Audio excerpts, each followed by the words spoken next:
Hey modders, welcome back to ModifedRoll. Don't forget we're sponsored by DM Dice. Check out the link to their website in our description, or head over to dmdice.co.uk and use the code ModifedRoll for 10% off all purchases.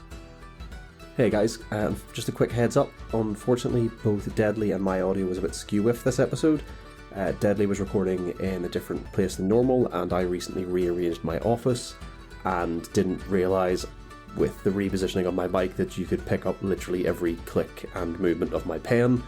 So I apologise for that. Luckily, this one was a short recording session. We only recorded enough for one episode in this sitting, so luckily it will be corrected before the next one. But just wanted to give you a heads up on that before we move forward. We will be fixing this before we do another recording. But that said, last episode the party moved to confront the people in charge, or rather the knight in charge. After a tense battle, the party won out. A quick search of the room discovered a note indicating that one of the collaborators of this conspiracy would be returning to the town soon with reinforcements. We join them again now as they decide exactly what to do. In this, Season 2, Episode 6 of ModifedRoll, A Brighter Dawn.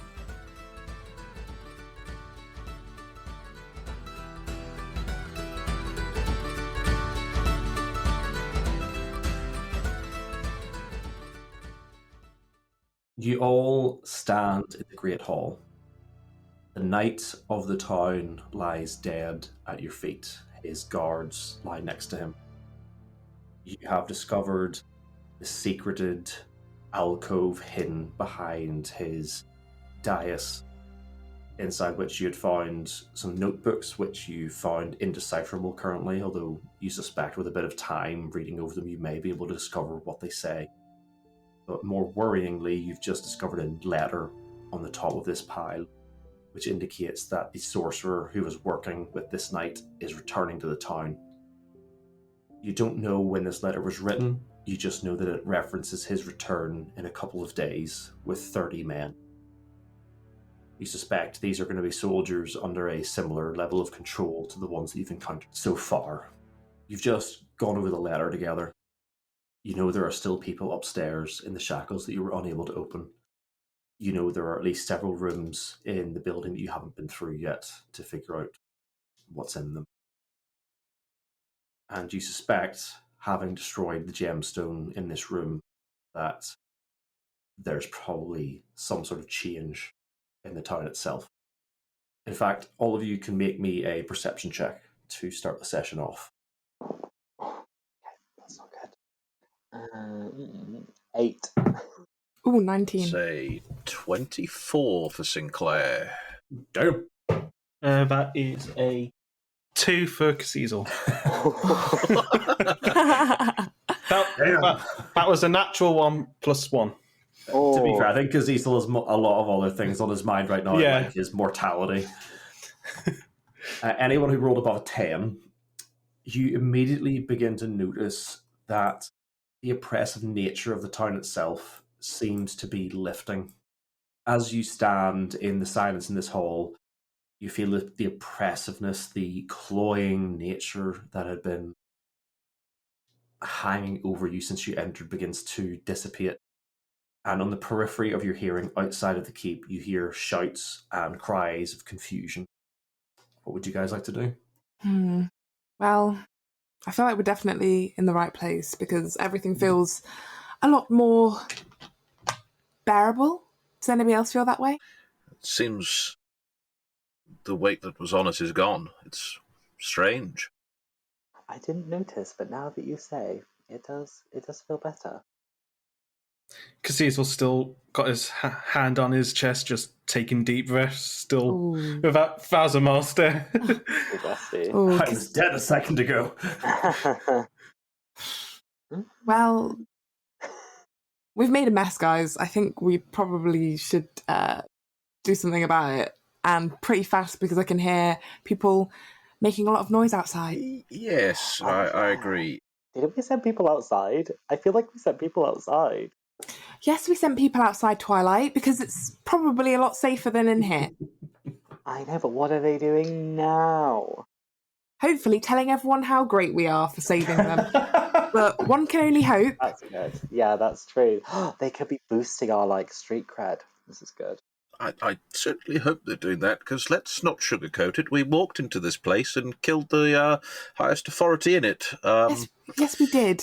We did do that, Sinclair. Thank you for noticing. Now, I need to... We is an operative word. I need some advice on what we're going to do.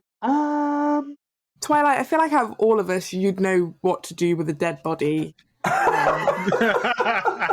So any suggestions right now would be very helpful. Use me. Actually, I do.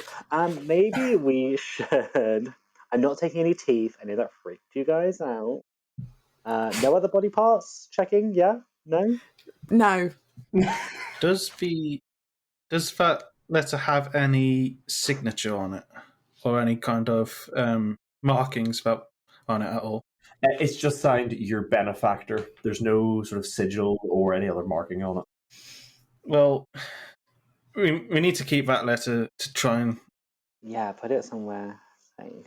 Because if anything, if anyone finds out it's us and that's done all this, we need something to kind of say, hey, when they ask why, we need something to show.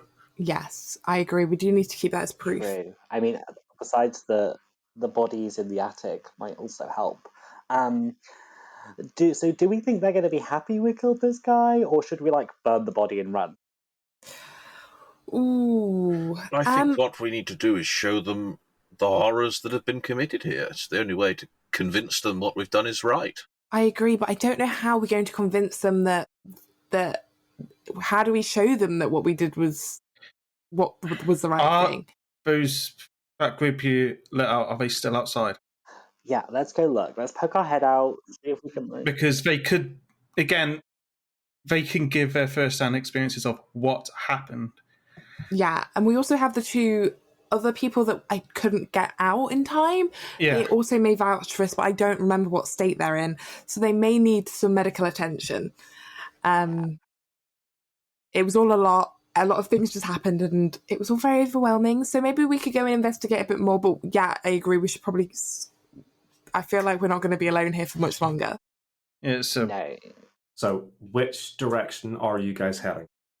Good question. I like it. You all came to a very decisive decision, but then no one said what you were doing. I guess did we send them out the front door? Right, let's get those shackled up free. Let's get those back we can get out. Let's get them free now. Yes, maybe Okay. we'll carry them out and we'll look like heroes. Okay.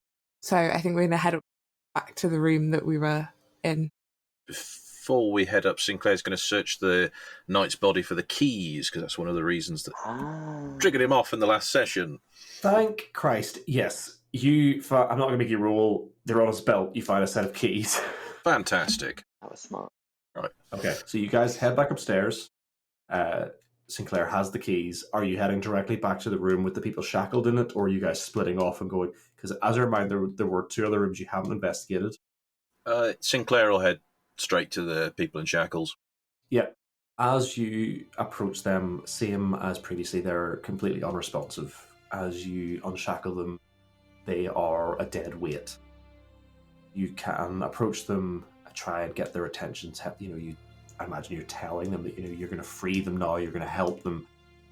They're just 1,000-yard stare directly in front of them.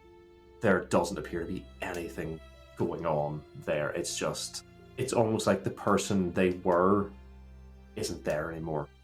They're just a body at this point. But they are breathing. They are a heartbeat. They have a heartbeat. They are living. They just don't appear to have much else besides that. But you can use the keys. You can release the shackles. You can pull them down. You do think you hear a sigh of relief as they are given some respite as they're laid down on the floor as you get prepared to take them out. But they do not stand up on their own. They go limp. They slump to the floor. And that's the most you can get from them. Was there two of them? Sorry. We're going to say yes. Okay. Because I can't remember. I think there were two. I think there was two. Yeah, I think there was. I believe there was 2 and then 1 in the chair. Yes. Okay. And if there wasn't, now there was. No, there definitely was one in the chair. Yeah, Yeah. I believe there was 1 in the chair, and I believe there was 2 on the wall. I'm pretty sure there was, yeah. Anna's going to try and help the guy off the chair. When you pull on away, 'cause I believe you only disrupted the purple gem in the hall. You didn't disrupt any of the ones in here. So when you come back... Oh, no, I did. I put it in my bag. I think they took that one. Oh, you took the one... Okay. Well, there was 3 in here. Did you take the one that was in front of the guy? I took the one in front of the guy, yeah. Okay. I'm going to be honest. I can't remember what I described at the time. So we're just going to say the guy still, he's been... Oh, no, I think I remember now. Yeah, he had like slumped forward, I believe, in the chair. So he's still just like slumped in the chair, breathing heavily. So as you release him, he like flinches at your touch. There seems to be more of him there than those who were on the wall, but he isn't speaking to you. He isn't reacting to any prompts, but there are some physical responses. He flinches at a touch. He does appear to move his head occasionally, but again, you don't know what they were doing here, but he does not appear to be all there at the minute. You don't know what sort of medical attention he needs, but you just know that he's not himself. Mm-hmm. So can I see that they are like kind of taking care of the people-ish? I guess I'm in the room, so I probably can. I was just... I mean, yeah, between Sinclair unlocking them, taking the ones down off the wall, and Gilliana dealing with the person in the chair, like, unless you want to like get in between them and do anything, yeah, these 2 are like sort of taking care of things in here. Can I creep over to the other 2 rooms we haven't looked at and just poke my head in? So there was the one room that was downstairs opposite the knight's, like what you assume to be the knight's bedroom. Again, I think we said sort of like at the time, from the ones who have a familiarity with these sorts of buildings, you could assume that it was probably going to be a bathroom or something similar. The one on this floor, though, you haven't been into yet. So if you want to go to that one, do you want to approach the door? Yeah, and gingerly open it? Yeah, the door is unlocked. And as you open it, you're met with the warm glow of a banked fire. Inside the room is a small forge with intricate metalworking tools and casts for creating rings and jewellery. On the table along one wall are several rings of a style that you've become quite familiar with. Interesting. If I tap one, does it do anything to me? If you're just tapping one of like the metal rings itself, no, nothing happens. Okay, can I scoop them into my bag and then go back to the others? I mean, yeah, there's probably 3 or 4 on the table. You could, by all means, take all of them. Yes, I will. Do you like inspect any of them, or do you just like you go rings and just put them straight into your bag? I'm at the moment, because we have injured people, I'm not going to properly look at them. Cool. You just grab them in my bag, and I'll mental note to look at them later. Yeah, make a note on your character sheet then that you have 4 rings, air quotes, and you'll know what they are. Yeah, I'm putting them in now. Okay, cool. Cool. Do you just head back to the other guys, or to keep looking? Can I have a look round? Why not? Yeah, you find, other than the 4 like complete rings that you find rings that are like in the midst of construction. You don't construct a ring. There are like silver bands that look similar to those you've seen before in various sizes. And on a rack there are several purple gems. You believe, as you said, investigated before, you believe to be some sort of amethyst. There's also a notebook sitting on one of the tables. Ooh, can I pick up the notebook? Yeah, as you flick through the notebook, you realize this is a sort of instruction manual for the construction of the ring itself. It details dimensions and directions for forging the rings, as well as a list of materials required. When reading through this, you discover that they're not simple silver, but a complex alloy made up of several metals, only a handful of which you recognize. Okay, interesting. It doesn't detail anything to do with the magic in terms of enchanting the rings, only how the ring itself should be forged. Okay, I'm going to put down the book as evidence. Or should I take it with me as evidence? Ooh. I'm going to take it through to the other room and just be like, I found a forge, found this book, and some rings. What do we do? Oh, I see you're dealing with bodies. But what do we do about these rings?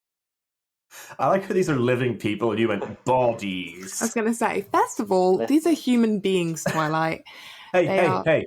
Some of them aren't human. These are living. These are living. You racist.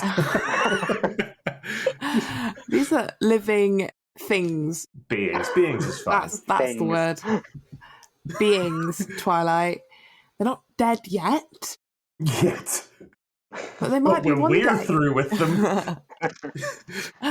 No, well, everyone dies eventually.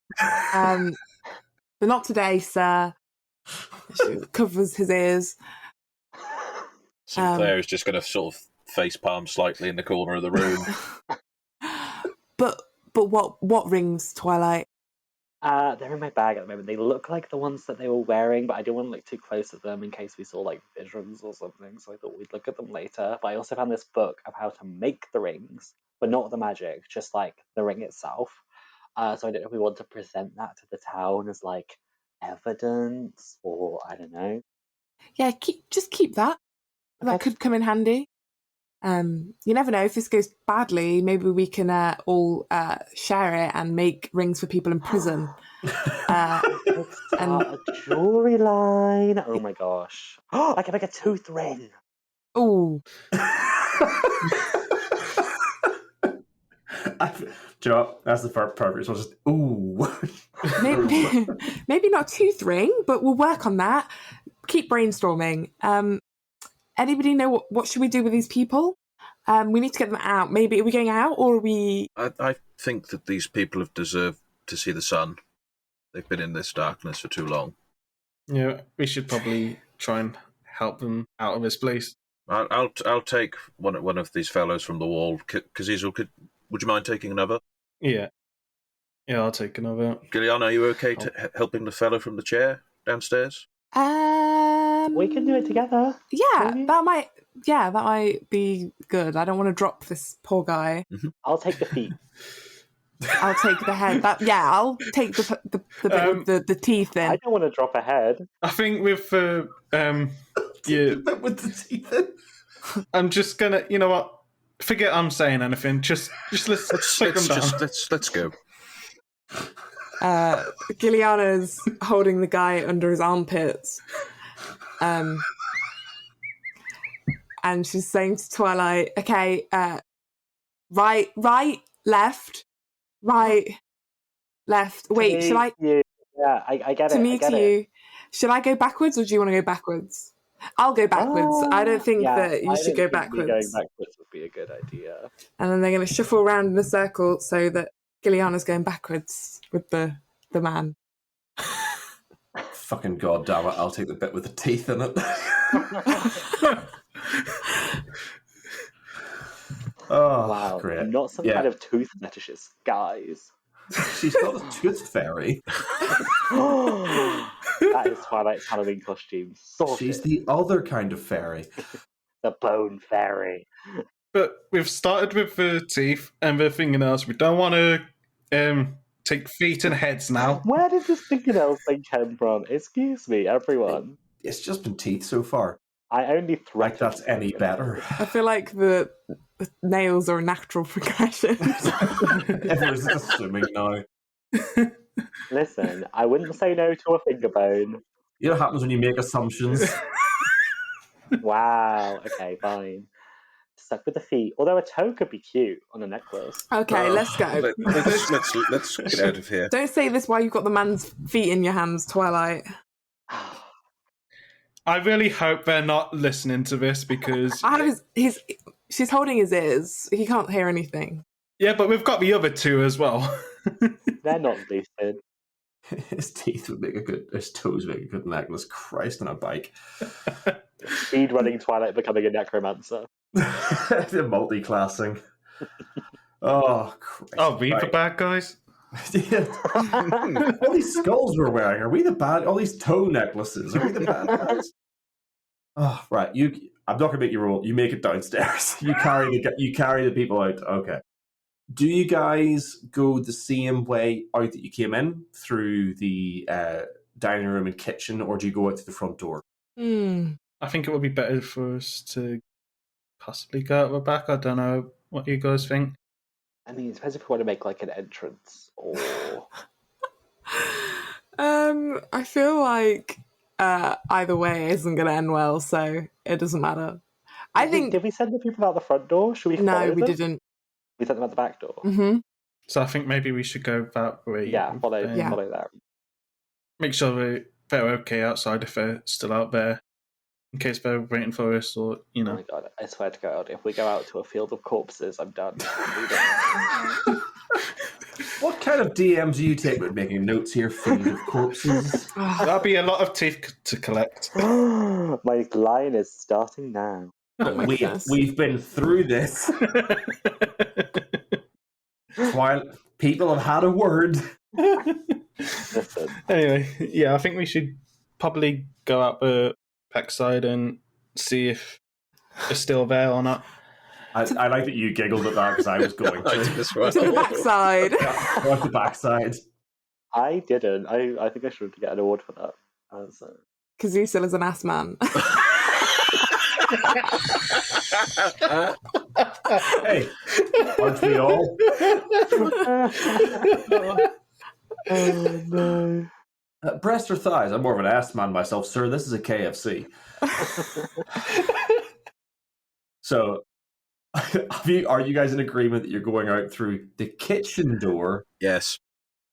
Not the back door. Guys, this is serious. People have had their minds broken. Let's stop talking about the back door. Damn it. Oh, I think this is going to be I don't think we can leave this in the episode. I think this has to be an outtake. No. No, keep it. Oh. The episode title, because he's full of last one. Oh, That's deep. breast or, no, I think it should be breast or thighs. Yeah, okay, out of the back entrance. That's just as bad. You guys, What are we doing? Jordan, we are professionals. We are making a podcast. We're only 25 minutes in, and you've accomplished nothing. Hey, we got these down the stairs. No, you haven't yet. I haven't described that yet. We have a bag full of rings. We have a book full of rings, and we have 3 people in arms. So You have 3 people making your way down the stairs. I stand corrected. You're 25 minutes in, you found some rings. Okay. You take these prior prisoners down the stairs. You make your way through the dining room that you saw previously. The dust now disturbed by numerous footprints of the people you'd sent out here previously. You work your way through the kitchen, and you see that the back door leading out into the courtyard is lying open. The sun is well up at this point, and the sunlight streams through the open door into the kitchen, alighting on the dust motes which float in the air. As you step forward, carrying the last of the prisoners that you released, you step out into the sunlight, blinking in the blinding brightness of the morning, and are shocked at the scene before you. Dead bodies everywhere. No, it's not. You look about and you see the prisoners that you've previously released huddled against the wall in groups, hugging and crying, some just standing and feeling the warmth of the sun as it washes over them. You see some of the children that you saw earlier summoned by devotion to distract the guards, bringing cups of water and bundles of food to the people. You see townsfolk that you don't recognize milling about, bringing food and blankets to those and wandering around in confusion. You see some of the guards who chased after the children stood about. Some are stood about, some are sat on the ground, their heads in their hands, their helmets pulled off and thrown to the sides. They seem to be holding their head as if in a great pain. There are 1 or 2 who seem to be lying flat out on the ground as if they've fallen where they stood. And as you look about, people are comforting one another and talking and supporting one another until they notice you come out with the remaining prisoners. Several of the villagers rush forward to take them from your arms. They begin asking questions, talking over one another. You can't hear a definitive question as they all speak. Eventually, a man steps forward, fairly well dressed, and he addresses you all and quiets everyone else. Are you the people who have freed these prisoners? Yes. Ooh. I've described like a fairly like nice scene here with people being comforted, and you're like, I don't know if I want to answer this question.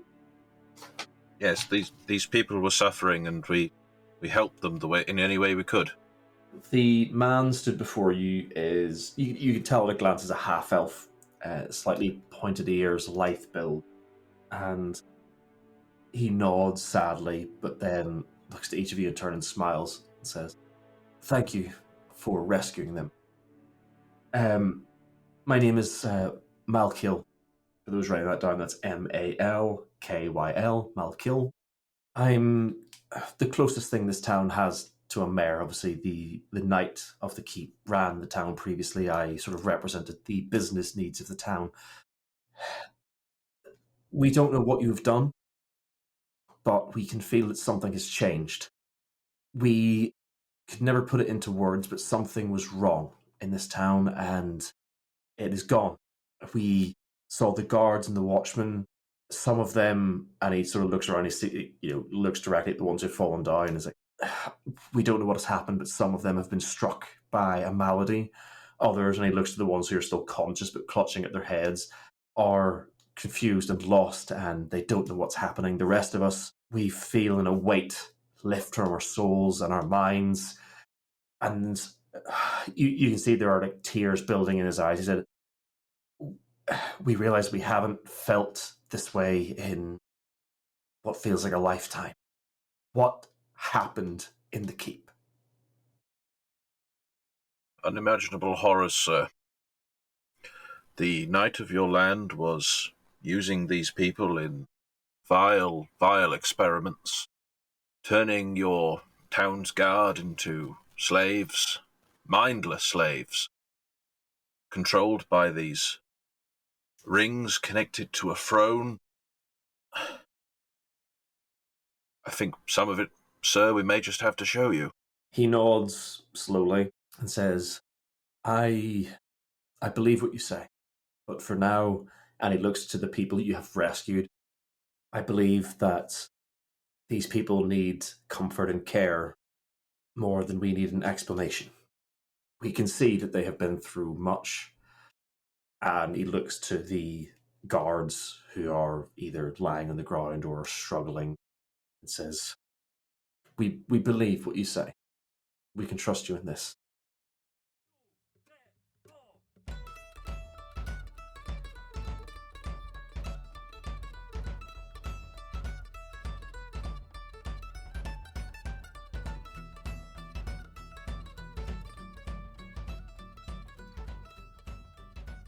Hey guys, just jumping in here quickly with a couple of very short announcements.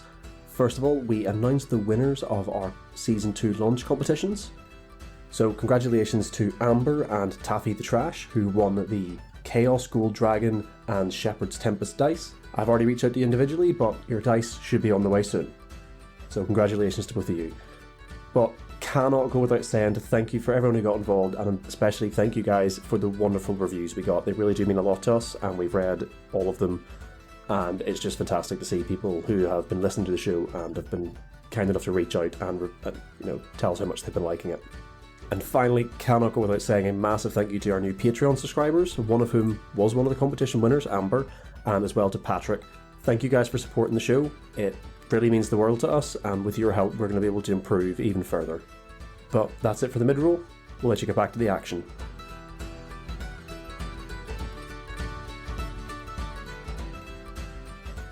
Do you know anything about the affliction that affects these men? I think the best course of action for you to have immediate comfort and hope that this doesn't happen again is to get rid of all of the rings that everyone seems to be wearing. I don't know if they still work. They don't seem to be working like they were, but I would say to be safe, destroy all of them and take them off everyone's person. A murmur sort of goes up in the people around us. So you're talking to this half-elf Malkiel, but there were others who'd approached you who were trying to talk. They've been listening to this conversation. A murmur like goes out from them, and people start to move away. They rush towards these guards, and they start like, the ones who are conscious, they start like tapping them on the back and trying to pull their heads up and talk to them and reaching for their arms. The ones who are unconscious, they're pulling at their hands, and they start pulling the rings off. Each of these people are wearing a ring, as you could probably have guessed, but pulling these off have no effect on their immediate sort of sensibilities. They're still, the ones who were on the floor are still on the floor, the ones who are knelt down are still knelt down, but they do pull the rings off. A few of them come back towards you with the rings. Are you guys like, is your focus on Malkiel, or would you have like, as soon as you saw this happen, are you guys like, oh shit, are they doing, like, what, would you be watching what they're doing? I think Gilliana would be looking at Malkiel. Yeah, I think so with Sinclair. I think because these will be the same. Twilight's going to be looking at the people to check that they don't burn up into ash again. Yeah, nobody burned up into ash, but the one guy did scream till he died. Yeah. Those of you watching Malkiel, he sort of looks around, realizes that everyone is pretty much doing what you said without giving directions, so he's watching the people doing this. And the three of you watch him, and he's just kind of looking around, watching what happens. Twilight, as you watch, you look around, you see that the first person get to one of these people. He gets to one of the. It's just a man who walks up to one of the soldiers who's sort of like sat on the floor with his head in his hands.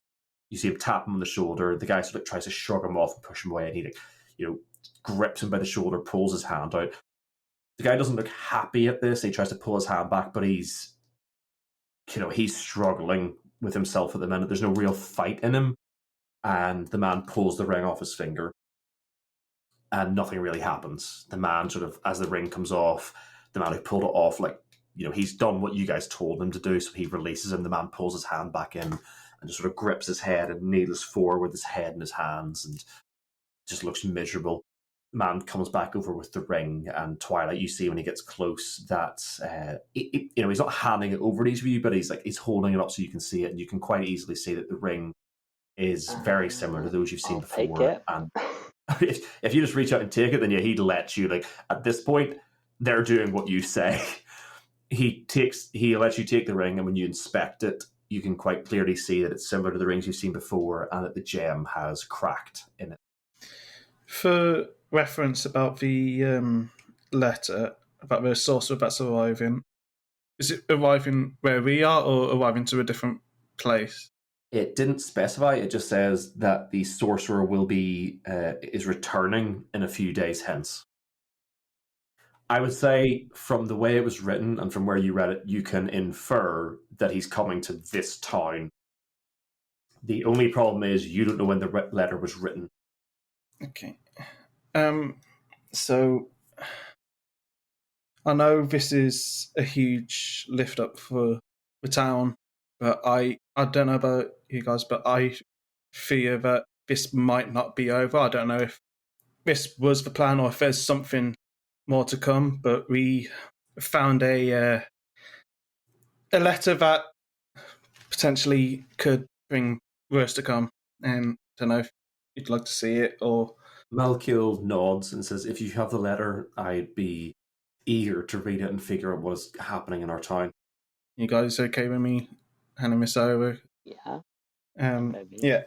I hand the letter over. Malkiel takes the letter from you and begins to read it. You can see as he makes his way through it that his brows furrow and he looks more and more concerned as he gets to the end. He folds it back up and hands it back to you, sighs and says, I don't know how we missed it, but something has been wrong in this town for a very long time. I fear, probably rightfully as you do, that it has much to do with the knight himself and this sorcerer that they speak of in this letter. Do you know when this was sent or received? We have no idea when it was sent. All we know is it was there, and again, we're not too sure if that's what was part of this in particular, or if this is hinting at more to come for this town. But it might be an idea to try and keep the guard up and keep a watch for, anything suspicious coming in, because... Malkiel looks concerned and he sort of gestures to the guard who are sort of on the floor and said, "From what I have heard, this is the state of most of our guard currently. Yeah. I also fear that you're correct in assuming that this sorcerer is much to do with everything that's been going on and may rightfully be the cause of the magics that have been affecting us. If he is returning and we do not know when that letter was sent, we can only assume the worst. He could be outside the very gates as we speak. We are not fighting people. I represent the merchants of the city, the businesses. We would not give the city over. Do not get me wrong. Like, we would give our lives for this town, especially having seen what has been happening here, especially seeing what these people have done to the citizens of this town and the villages that we are sworn to protect. You can see a fervor in him at this point. Tell us what you would have us do, and we will assist in any way we can. We would not see this happen to any others in this town or those we protect." Malkiel, I think at this point, the best thing you can give us is as much information as you know. Because from what I'm understanding from the situation, I don't think that it's only happening here. I get the feeling that this might be affecting other places as well. So as much as you can tell us about when this started, who you suspect might be involved, that would be a massive help and would give us a good place to start with this whole thing, because I think we know as much as you do at this point. Hopefully you would know a bit more since you've been living this way for longer than we have. You see Malkiel take a second. He puts a hand to his chin and he thinks, and you can see him struggling with something, and he eventually says, "It's impossible to say when this began. I think back on the last few months or years or even decades. There's no point when I can think that things went from good to bad. I just know that." You can see him sort of like almost panicking. He's like, I don't know when this began for us. I just know that things became harder over time. We became, even simple things became a struggle to do, to the point where all we could do was get by, and I don't know what caused it. All I know is that now we don't feel it anymore. I don't know when it began. And you see him look to these families who aren't a part of this town and have been brought in. I know that more people, we were told they were criminals. We were told that they were bandits or raiders. I just know that people were being brought into this town, and we thought nothing of it because our lives were difficult, so we assumed that people's lives outside must be difficult and there must be a reason, and the bandits and the raiders were an explanation, and the monster attacks that we were told were happening. I just know that we saw more of these people coming in about a year ago, and the frequency at which they came in increased, and our lives seemed more difficult at the same rate, so we assumed that it was the same everywhere, and that more people were turning to banditry and thievery, and that was just the way the world was going. And you can see at this point he's begun, like, tears have formed in his eyes. We assumed that the world was getting harsher because our lives seemed to be doing so. We didn't question it. We didn't think that something was doing this. We just assumed it was the world itself was becoming a darker place. I can't give you a date. I can't give you a day. I just know that in the last year, things have gotten worse and harder. Malkiel, I spoke to a travelling merchant last night in one of the taverns here. He seemed to think that it was around about 2 years ago that it started this, because he says he travels here semi-often, and it was about 2 years ago that he noticed something was going on. Would if you had even a little thing, would you say that there was something that happened around then that maybe could have been a catalyst to all this? Like I said, I can't give a date. I know for us, the frequency of the people being brought in increased about a year ago. In terms of 2 years ago, I can't say a specific event. I know that our knight travels frequently to the surrounding areas. There may have been something he went to assist with 2 years ago. He occasionally is called to speak with the nobles in Cairn to the north. It may have been a visit to there. They aren't particularly frequent. He may have done one of those journeys 2 years ago. I'm sorry, but it's impossible for me to say exactly what happened. My concern has been with the businesses and the trade within the city, which has been my sole focus. And you can see him sort of thinking to himself, and he says, even beyond my family, my friends, just keeping the city alive has been my only concern. I don't know what has happened. Sinclair's going to put his hand on Malkill's back. This isn't your fault. And I make a promise to you now. We'll find out who started all this, and we'll stop it. This isn't going to have a negative impact, but roll me a persuasion check. Also, I've discovered that I'm pretty good at playing depressing characters. Don't know what this is about me. That's an unnatural 20. Dodge down. You see his back straighten. You see him drawing a breath and collect himself. And he nods. And he says, you've already done more for this town than any of us have managed. Just tell us how we can help. Well, I think the first thing we need to do is we need to look at the defences of this town. We need to then take account of what arms we have, and then we need to account for what manpower we've got. If there are people coming here soon, we need to be ready. In particular, it says they're coming from the north, so look, it'd be an idea, focus on the north side. We need to make sure that that side is kept on watch, I'd say. Keep an eye on who's coming in, who's going out, especially on that side.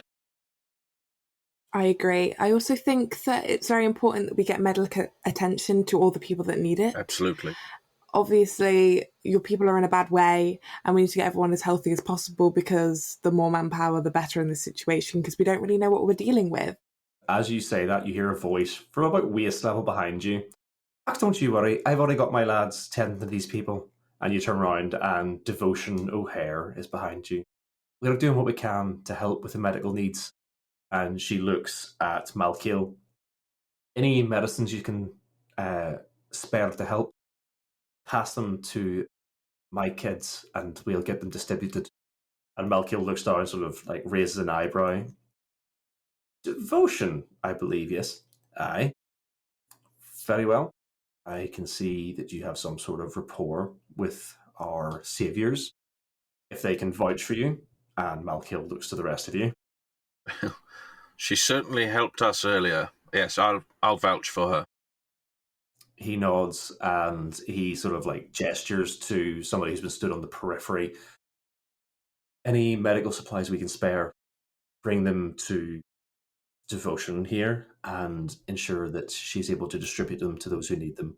He nods and rushes off, and Devotion nods to him, winks at Sinclair, and runs off to organize the kids that she's been controlling to get medical supplies to everyone. Is Devotion a child? Teenager, but yes. Oh, okay. not like 6 years old. I had the wrong impression. Oh no! I say kids. I was like, in that child. I probably referred to you as a child previously, but yeah, teenager. Like, okay. Anyone who's organizing a children's crime ring is going to be at least 13. Medically trained. I'm impressed. I mean, in this case, medical medical Medically equipment, medical or medicine and stuff is going to be like, poultices and bandages for the most part. And like from what you guys have seen, the people you rescued, the ones who've been mistreated, can be like correctly, they can be bandaged up. The ones who are, mind fuckled, that's going to take more than medicine to deal with. Yeah. That's going to take therapy. Yeah, that's going to take That's going to take some serious magic, because therapy's not a thing. Therapy's black magic. I was like, do they have therapists in D&D, or are they just heresy? Like, no, they're burnt at the stake. Yeah. What do you mean, the id, you witch? What do you mean, heal your childhood trauma? Yeah. Childhood trauma? That's just called childhood, you bitch! So Devotion rushes off to assist with that, and obviously, Danny, Gilliana was in the middle of saying other things before Devotion interrupted. If you can remember what your train of thought was. Yes. Is this the first time you're hearing of this sorcerer? Because I get the feeling he's definitely been here before, and I feel like someone must know something about this guy, this person. Again, you can see Malkiel think. It's almost like trying to remember things that were out of the ordinary are difficult, as if there's like a fog in his memory that he has to work through to get to this information. And he thinks about it, and he eventually says, there were groups who would come to and from Cairn regularly. It wasn't part of our business. It wasn't part of what I worked for. So I paid little heed to it. But I remember soldiers coming and soldiers leaving with a man in robes. He was human. He was old. I can't give an age. I just know he had grey hair and a grey beard and a wrinkled, pale complexion. He wore heavy robes, black with purple trim, and that's all I knew. I never met him. I never spoke to him directly. I just remember seeing him coming and going from the keep in the town. That's the only person I can imagine would fit this sorcerer. That's very helpful. Thank you. He nods. Now, we also found some interesting looking orbs, glass balls. I think we're probably all of the same opinion that these need to be taken care of, and we absolutely do not want these getting into the wrong hands. You're asking him to take care of your big glass balls? I ruined the mood. I'm sorry. Oh, wow.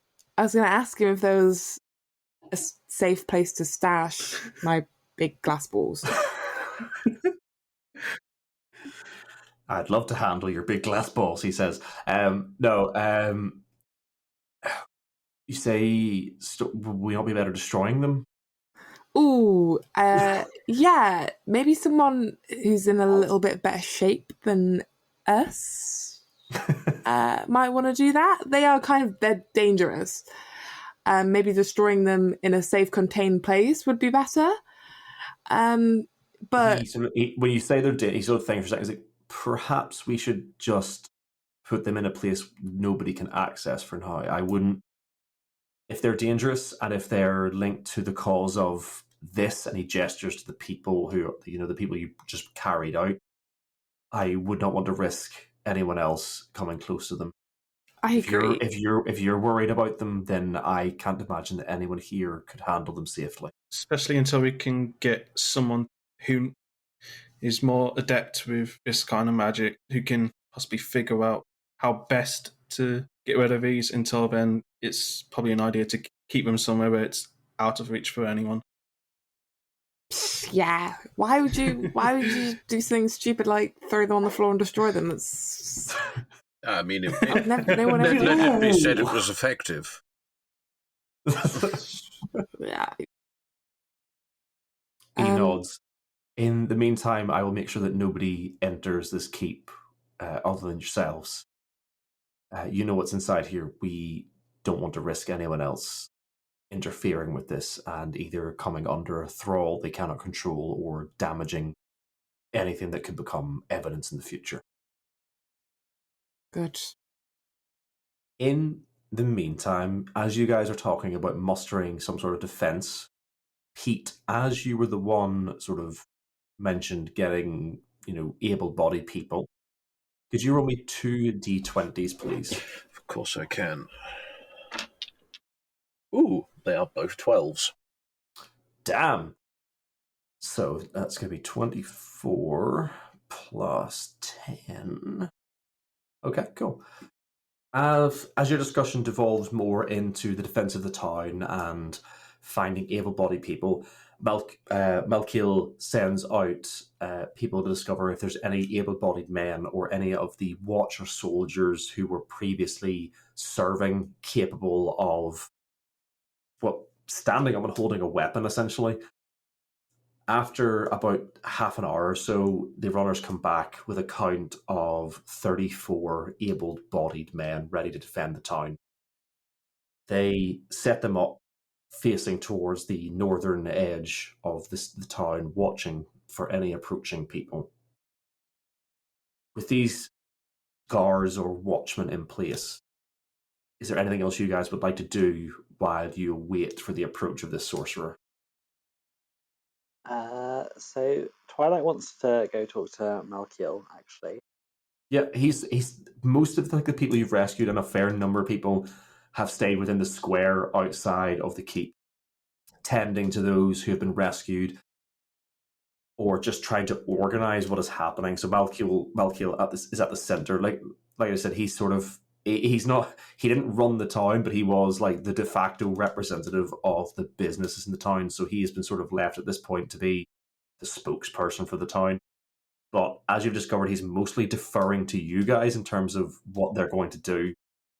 So he has stayed within the square near all of you and sort of runs anything past the four of you.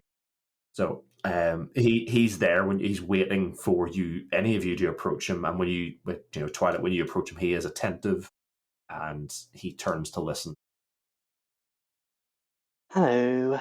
I don't know if we introduced each other. I'm Twilight. I know your name. But I just wanted to touch base with you really quick because I noticed that you seem quite overwhelmed. I'm trying to be better at this cleric stuff. So I just wanted to give you this, and she'll give him the ring with the broken amethyst-looking thing in it. And it's just like, well, I know it's been really hard for years, and it's probably going to be a little bit hard for a little bit longer. But that ring is proof that these things can change, and that it's already started to change. And the fact that that crystal is broken means that things are changing, and it means that everything you've done to get to this point, and everything that you've done to survive, that's all that matters. So now it's just about taking the next step, and I really appreciate everything you're doing. Basically, I'll be with you and run off. God fucking damn it, Deathly. That was really good. Right. Give me a persuasion check. Natural 20. Woo! Fuck off. What's your total? With my persuasion, that is a 22. You're talking to Malkiel. He has been struggling. He's not he's a leader, but he's a business leader. He talks about tax rates and imports. He's not used to organizing a military. Like you say, he's struggling. He's slumped. His shoulders are down. He looks stressed to fuck. And there are people around him, like people have sort of realized that in terms of running this shit show, it comes down to you four and Malkiel. And this town does not know you. They are gravitating to around him. And the pressure is killing him. Just you telling this to him, as you say these things to him, you see his back straighten, you see a weight lift. You see a fire light in his eyes. And not just that, but those around him, those who were like gravitating to him, those who are nearby, who are waiting for his direction, they hear this as well. You see them stand up a little straighter. You see a firelight in their eyes.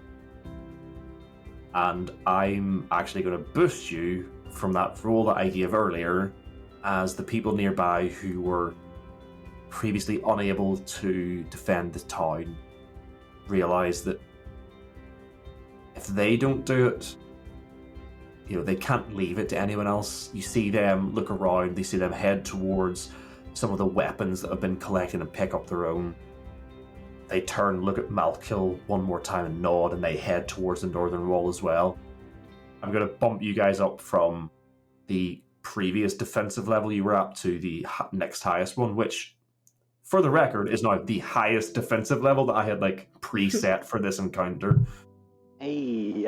As you encourage these people, you give them a hope they did not know they were lacking.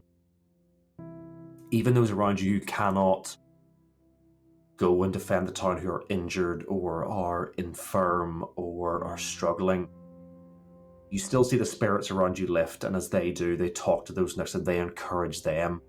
And the heavy silence that permeated the square, other than those being tended to, is filled with talk and encouragement as the people realize that they've survived something terrible. They can make it through this as well. And the voices of the city return in earnest to something that was missing, and nobody really realized it was gone. And the life returns to the city again. Oof. You guys can take this time to recover. So you can all take a short rest if you like. Fantastic. Before we take a rest, Sinclair's going to approach Twilight after she said that, and he's just going to look around to the the life that's re-entered the town. Look to Twilight. Salude would be proud of you. Thank you. She should be. The power to do this is magnificent. And Sinclair's going to go and lick his wounds. Literally like a cat, he's going to lick his hand and rub his head. Yep.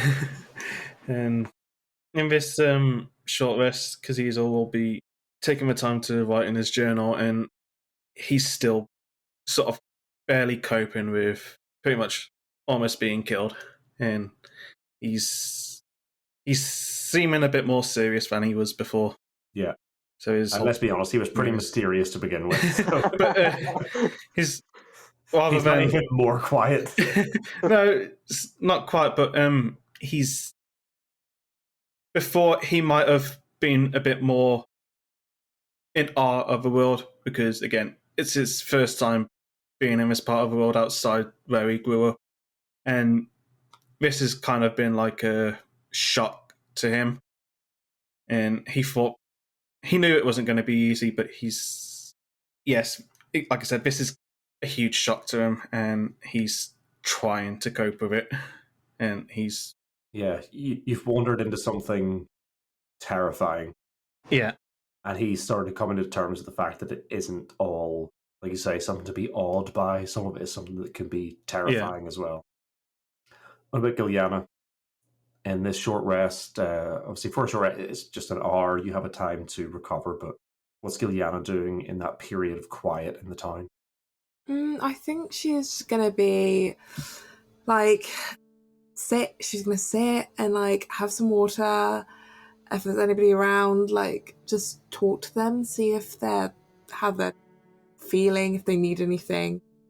She doesn't like to sit around and do nothing. She doesn't like to feel useless. So I think she's going to try and talk to people, not doing loads, but talk, see if anybody needs any advice, talk to some of the people that have volunteered to fight and see if they need any guidance or advice, and try and do her best to do that and just talk, because she likes to talk a lot. Giuliana makes her way through the crowd. Most of those who have offered to defend the town have made their way towards the northern wall.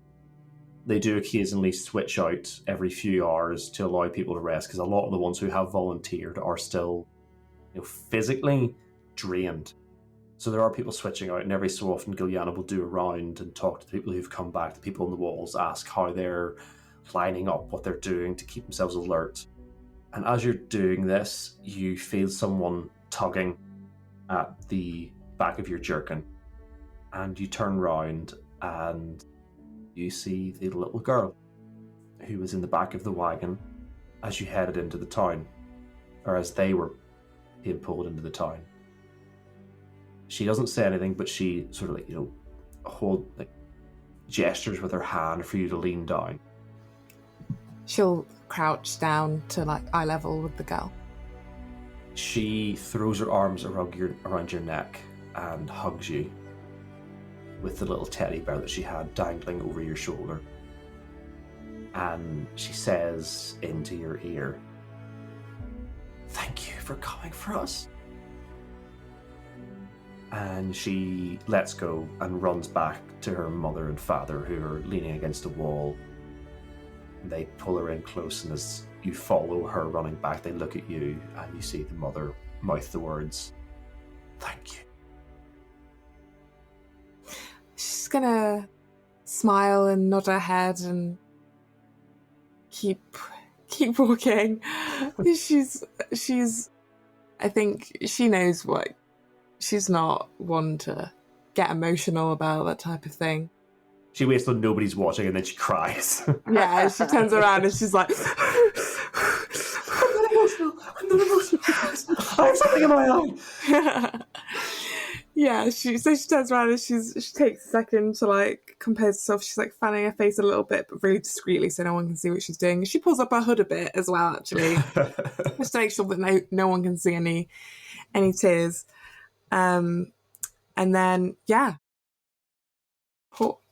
she's gonna she'll remember, she'll tuck the memory away. You guys have your chance to recuperate, your chance to catch your breath, and then a horn rings out throughout the town. People around you fall silent, and a runner comes into the square breathless. He approaches Malkiel, and you see them share a rushed conversation. Malkiel looks around to each of you and gestures for you to run over. Straight there. Giuliana will run. As you approach, the runner he's been handed a skein of water, and he's catching his breath and recuperating. And Malkiel looks to each of you and he says, "It's as we feared. They are here already. The defenders are ready at the wall. They will not enter this town. Knight's valor will keep them out." The horns on the walls ring out, and the people in the square look to each of you. And that's where we're going to end the session. Oh, shit. We are fucked. Good old cliffhanger. Oh Booyah. no! We are fucked.